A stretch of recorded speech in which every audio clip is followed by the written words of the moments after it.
Nous percevons l'essence de l'odeur, le goût, l'ouïe, la vue, le toucher par les signaux électriques qui sont interprétés dans notre cerveau.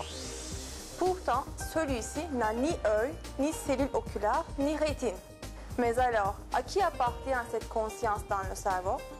Le point important est de répondre à cette question. Qu'est-ce celui qui n'a pas d'œil, mais qui regarde par la fenêtre dans nos cerveaux, qui tantôt s'amuse, tantôt s'impatiente de ce qu'il voit? La philosophie matérialiste ne peut jamais expliquer l'origine de la conscience humaine et les expériences qualitatives qui appartiennent à l'âme humaine. Pour la philosophie matérialiste, la matière est la seule chose qui existe.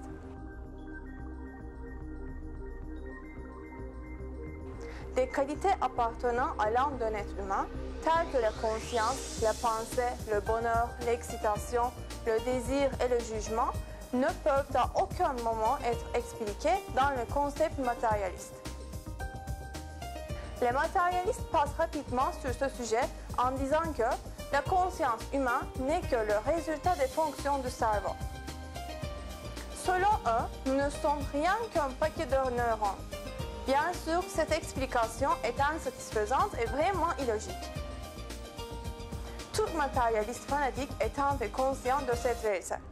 Il est impossible d'expliquer la conscience avec une vue matérialiste du monde.